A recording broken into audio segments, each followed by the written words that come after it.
नमस्कार दोस्तों, स्वागत है मेरे YouTube चैनल पर। देखिए, अब नया साल शुरू होने वाला है। देखिए, फाइनेंशियल ईयर की बात कर रहा हूँ। जनवरी टू दिसंबर हमारा फाइनेंशियल ईयर नहीं होता है। हमारा फाइनेंशियल ईयर होता है अप्रैल टू मार्च। तो फाइनेंशियल ईयर शुरू होने वाला है, तो अब सब कुछ नए तरीके से शुरू होगी।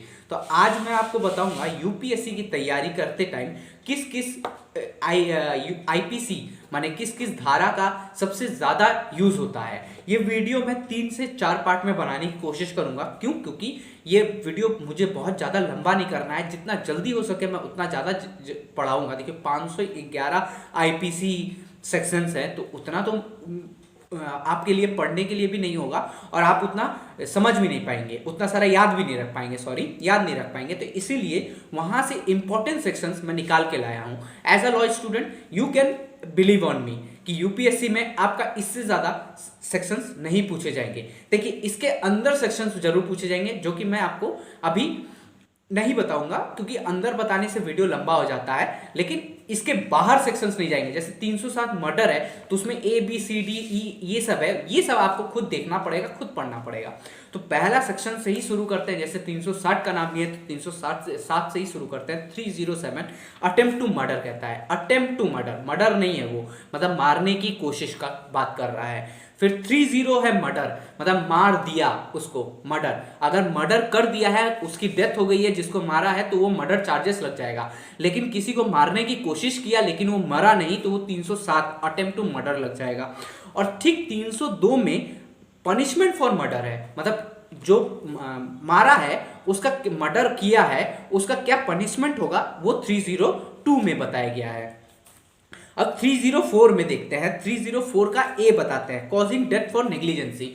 ये बहुत ही इंपॉर्टेंट सेक्शन है, इसको आप रेड मार्क करके रख लीजिएगा। 304 का सब सेक्शन ए, तो causing death for negligence. Causing death for negligence का मतलब होता है किसी की गलती की वजह से किसी का मृत्यु हो जाना, डेथ हो जाना। अब जैसे मान लीजिए कोरोना चल रहा था, जिसको दिया गया था कि इसको पूरा संभालना है, ऑक्सीजन कितना रहेगा, सिलेंडर कितना रहेगा, सब कुछ दिया गया था। जो ऑक्सीजन को प्रोवाइड नहीं करवाया पाया, उसके ऊपर ये 304 सब सेक्शन ए लग सकता है। क्योंकि वो उसकी नेग्लिजेंसी की वजह से ऑक्सीजन सिलेंडर नहीं था, ऑक्सीजन सिलेंडर नहीं रहने के कारण कोविड की वजह से लोगों की डेथ हो गई। तो ये 304 का ए है।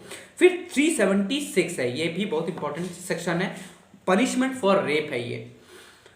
फिर 395 है, पनिशमेंट फॉर डेकोटी। डेकोटी का मतलब होता है डकैती। अगर आप डकैती करते हैं तो आपका पनिशमेंट होगा 395 के तहत। अब देखिए, 395 के तहत एक चीज और बोला जाता है कि डकैती, किसी भी चोरी या चोरी को डकैती कैसे बोला जाएगा।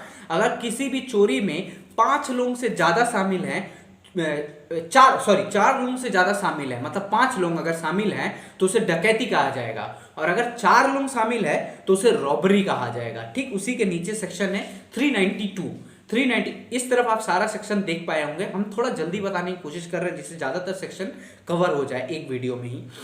392 कहता है पनिशमेंट फॉर रॉबरी, मतलब अगर कोई ग्रुप 4 लोग रहता है या 4 से कम रहता है तो उसको रॉबरी कहते हैं। और अगर 4 लोग से ज्यादा 5 लोग रहते हैं तो उसे डकैती कहते हैं। 5 या 5 से अधिक उसे डकैती कहते हैं। एक 395 है, यस, और एक 392 है। तो पनिशमेंट फॉर रॉबरी 392 है।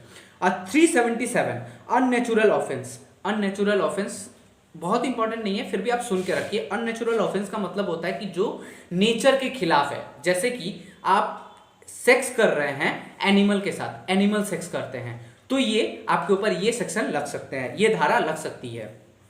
396 है डेकोती एंड मर्डर, मतलब आप डकैती करने गए और फिर वहां पे मार भी डाले।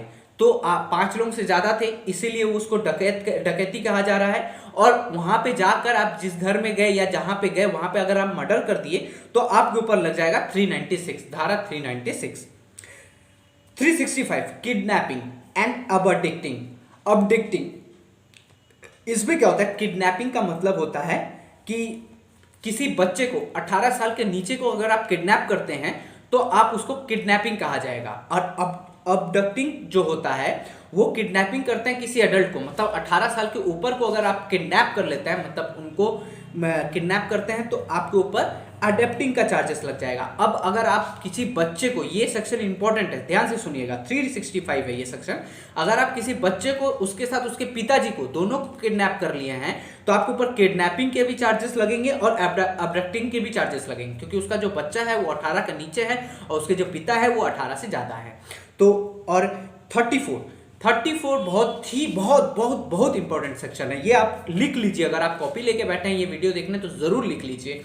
कॉमन इंटेंशन देखिए, पूरे आईपीसी में, पूरे कॉन्स्टिट्यूशन में, यही मेरा लास्ट है आज का सेक्शन, अब मैं कल बताऊंगा। पूरे आईपीसी में ना, पूरे धारा में ये देखा जाता है ना कि इंटेंशन क्या है, सॉरी धारा में नहीं, आईपीसी में नहीं, पूरे क्राइम में ये देखा जाता है कि इंटेंशन क्या है।